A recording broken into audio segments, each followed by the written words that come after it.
Olá pessoal, vamos voltar aí para nossa aula de string. É, Agora vou comentar com vocês o seguinte: na aula passada, então, eu falei sobre o equals, falei sobre as melhores práticas aí para você declarar a sua variável do tipo string. Só para situar uma galera, então estou trabalhando aqui naquele padrão nosso antigo, dois pacotes, um para os modelos, em homenagem a vocês aí. Criei um pacote férias, né? Ia criar a classe férias acaba logo, mas enfim, achei melhor não. Tô morrendo de saudade de vocês. E aí, o que acontece? Estou criando dois atributos aqui: quantidade de dias que eu tenho nas férias e a época em que essas férias ocorrem, tá? Esses dois valores. E aqui no o teste, tá? Então, vamos imaginar que eu fosse preencher um objeto daquela classe férias. Então, vamos instanciar aquele amigão lá. Então, objeto férias igual new férias.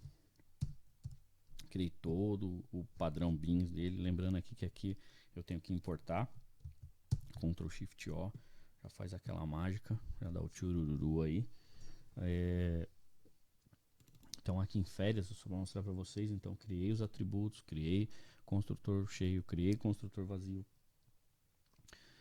E criei os getters e setters. Ok? Instanciei o objeto. Vou preencher ele agora. Vamos imaginar que no lugar desse string n aqui eu queira então colocar o objeto férias ponto set época, que é string, tá? Então não vai ter igual, nada disso.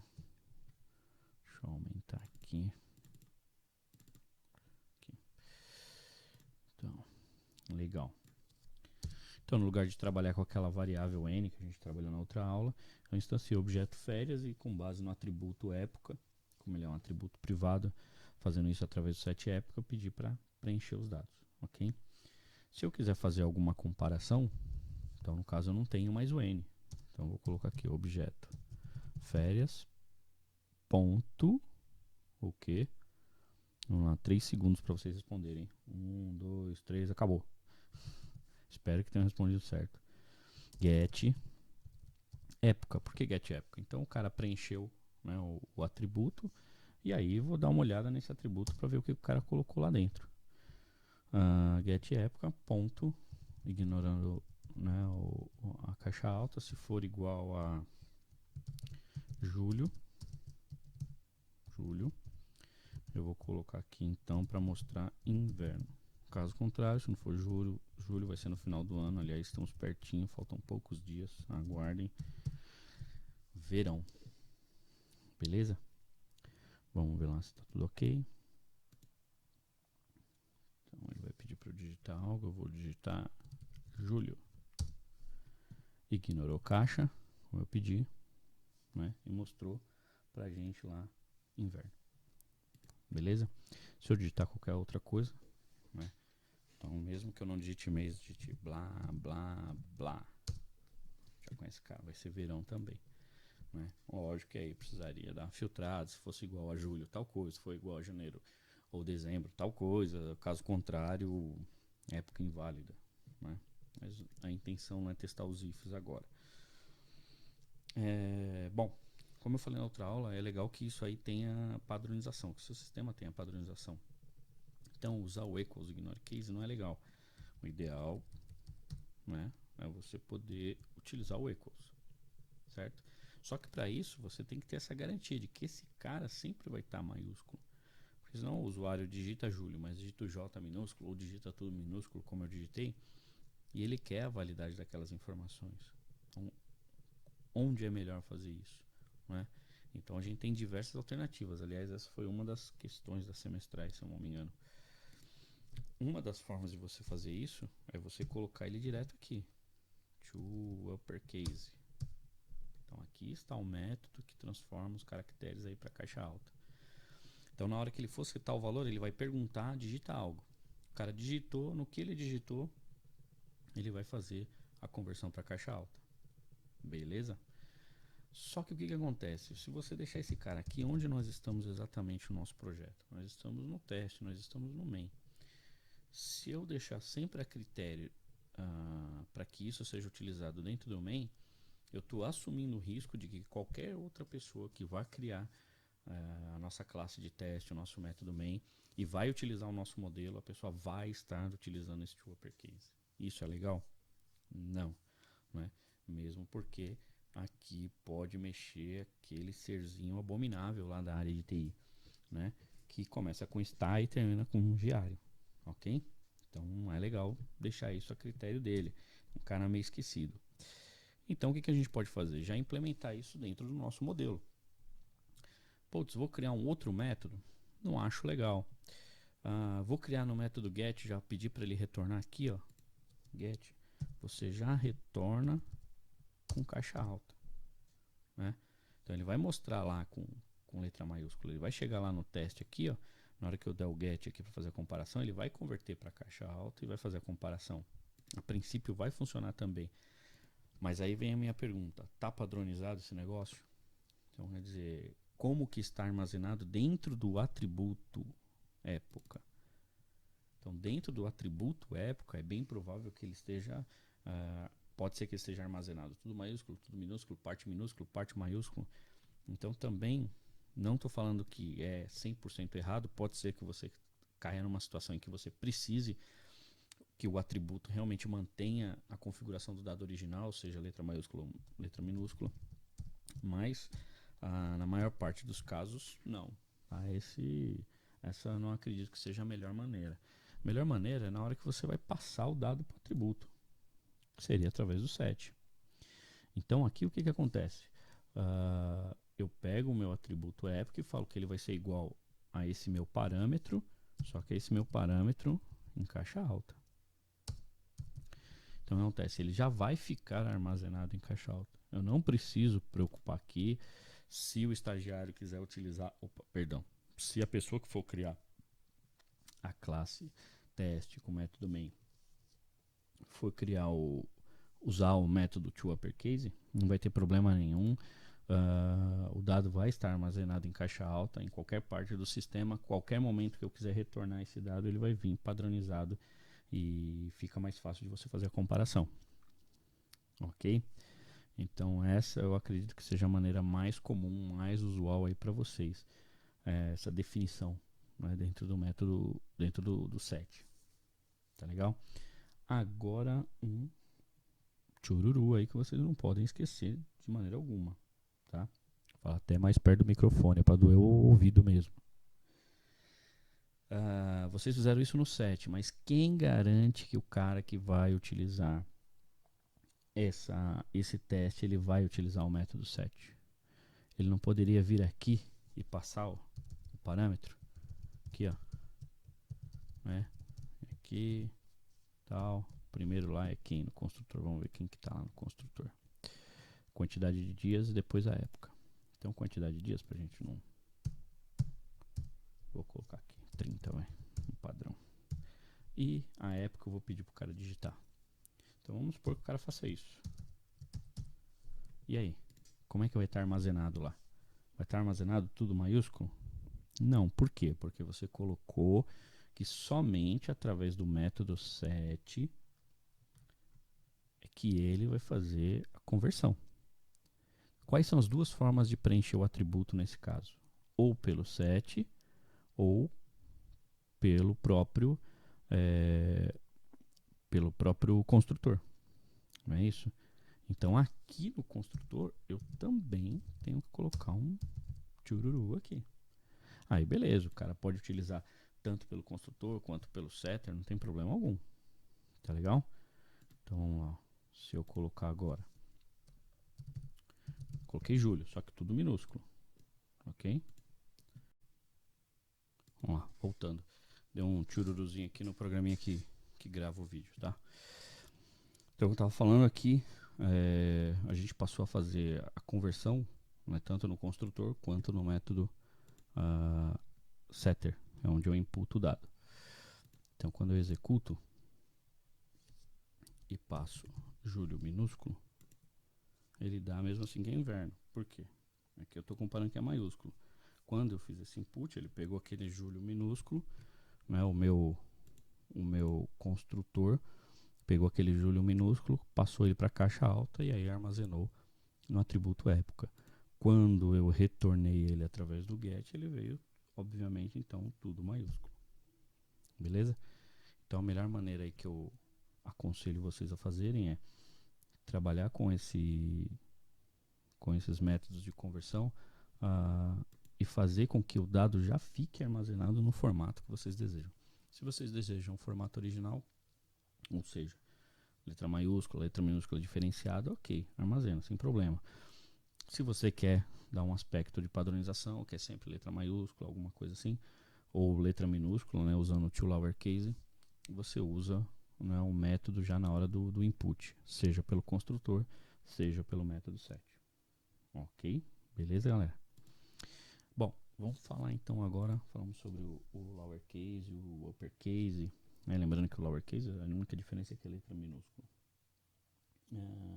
A gente pode falar também sobre o método substring, né? O que significa esse método substring? O método substring, ele termina retornando uma parte somente da string. Então, por exemplo, eu armazenei lá no meu atributo lá de época e quero retornar só uma parte dele, tá? Então, por exemplo, o que eu poderia fazer? Vou tirar esse if aqui, que eu não quero mais fazer comparações, não estou mais usando equals. Eu quero dar uma diferenciada na exibição.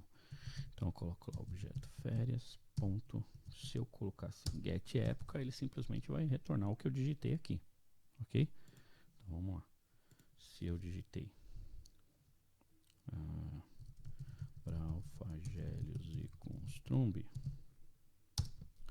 ele vai retornar Braufagelius e Construmbi caixa alta, porque já falei que já converteu, tal, etc. Mas eu não quero, putz, esse nome enorme, eu quero garantir que venha somente, sei lá, 5 caracteres, por exemplo, tá? Então o que eu posso fazer? Eu posso pegar esse cara, ponto, substring, e aí reparem aqui que eu posso definir para ele o início e o final. Então onde eu quero que esse cara comece, onde eu quero que ele termine, tá? Então, por exemplo, eu quero que ele comece do elemento 0, tá? E pegue somente até o elemento 5, tá? De 0 a 5. Vamos executar, ver o que ele vai retornar aí. Braufagélio. E olha lá. 0, 1, 2, 3, 4. O 5 ele cai fora, tá? Não, eu quero do sexto em diante, a partir do sexto dígito, tá? Então não importa o tamanho que tiver, eu quero desconsiderar os 6 primeiros. Então tá lá, Braufa, né? Até o quinto, a partir do sexto ele incluiu, então incluiu lá o restante do nome. Ok? Utilizando o substring com números fixos, é difícil a gente identificar uma real necessidade, né? Mas, por exemplo, vamos imaginar que eu quero garantir que a primeira metade venha. A primeira metade ela tem que aparecer, tá? Então o que eu posso fazer? Ele vai começar do 0, primeiro elemento, e vai até onde, né? Ele vai até onde o tamanho da minha string. Então se minha string tiver 12, eu quero até 6. Então o tamanho dela total dividido por 6. Então eu pego lá o meu objeto férias, ponto, get época. Eu tenho a string inteira, só que eu não quero ela, eu quero o tamanho dela. E o que eu vou fazer com o tamanho dela? Dividir por 2. Ok? Então olha só, eu vou mostrar uma parte da string, mas essa parte da string começa em 0 e vai até a primeira metade, até a metade da minha string, o valor que tiver na minha string. Vamos ver lá se está ok. Braufagélia. Tá aí. Tá legal? Caso você queira, não, eu quero um pouquinho mais para lá, então você coloca aqui um mais um, tá? Ah, não, quero mais 2 além da metade. Enfim, aí você pode manipular. Se você quiser da metade em diante, só tirar o 0. Então ele vai da metade até onde tiver. A segunda parte da string. Para alfagélio, a segunda parte. Beleza? Ok? Mesma coisa. Se você quiser trabalhar um pouquinho mais, eu quero uma posição a mais, uma posição a menos, mais um, menos um. Aí você manipula de acordo com a sua necessidade. Beleza? Então esse substring aqui, ele termina se tornando bastante útil. Tá? Uma outra coisa que a gente pode ver é o seguinte. Vou montar um outro exemplo aqui. Vamos imaginar que não vou considerar mais esse objeto férias para esse exemplo. Chega de férias, a gente já está cansado de férias.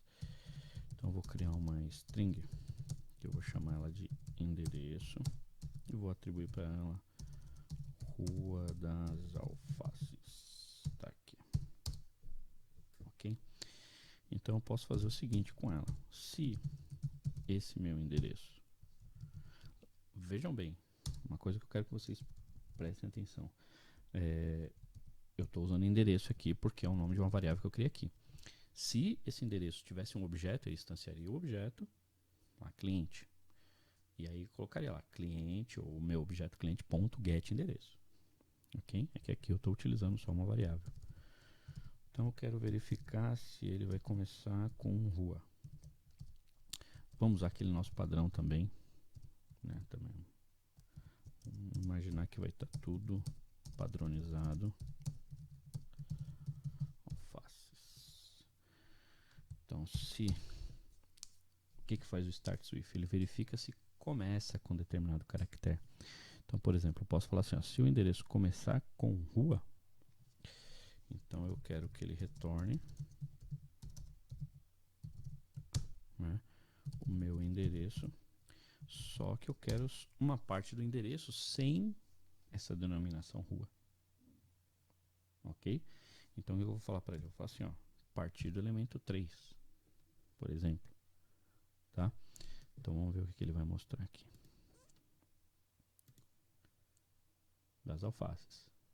Beleza? Tirou lá o rua. Eu não quero ele porque vai ter lá na interface, vai estar em algum lugar. Humberto, quero tirar um pouquinho mais porque ficou espaço. Ok, beleza. Aí tá o chururu do jeito que você... Ah, e se for com avenida? Então, caso contrário, se o endereço começar com avenida, eu quero endereço 1, 2, 3, 4, 5, 1, 2, 3, 4, 5, 6, 7, 8. A partir de 8. Beleza? E vamos tirar a rua para avenida. Avenida. Então tá lá, ó, das alfaces. Ele entrou nesse daqui, né? Se eu deixasse só o 7, ele iria incluir aí o espaço. Tá aqui o espaço. Beleza, pessoal? Ah, mas ele pode começar com R também. Então, se endereço start with R, bananá. Ou então, se start with igual a rua, ou... Cadê aqui no meu? Ou endereço ponto starts with R, né? Então ele vai mostrar esse cara aqui a partir de 4. Então vamos colocar aqui o R. Então, no caso o R não dá. Não dá porque daí ele vai começar a partida, vai contar 4 caracteres e vai invadir aqui. Teria que ser fora, teria que ser um else if, né? Então se aqui tiver um R, esse cara não vai poder ficar aqui não. Mas você teria que fazer mais um else if. Else if. E aí, tarará. Vou colocar 2 aqui. Aqui vamos dar um espaço, ou melhor, vamos colocar um JOption pane agora. Deixar mais chururuzinho. JOption pane.showInput, digite um endereço.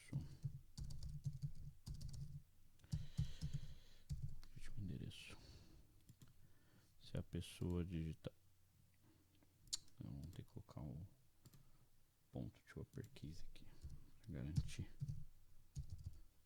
padronização. Agora sim. Vamos lá. Então se eu colocar aqui Rua das Jacas, apareceu lá só o nome da rua. Se eu colocasse Avenida das Almôndegas, então, das Almôndegas apareceu lá, lembrando que eu tinha tirado 7. Se eu colocar Rua do Bralfagélio, então tá lá do Bralfagélio. Então eu terminei fazendo uma rotina que desconsidera, né, o tipo de logradouro do endereço. Ok? Então dá para brincar bastante com os caracteres e com as strings. Tem muitos métodos. Tem o replace que eu abordei, o index off, se eu quiser a posição de um determinado caractere, eu quero esse substring, no lugar de definir um número, eu quero a partir de onde encontrar um espaço, né? Ou um determinado caractere que demarca, né, a minha string. Eu posso fazer isso também. Então existem diversos métodos que eu aconselho vocês a continuarem estudando aí, tá? Mas por string a gente encerrou, beleza?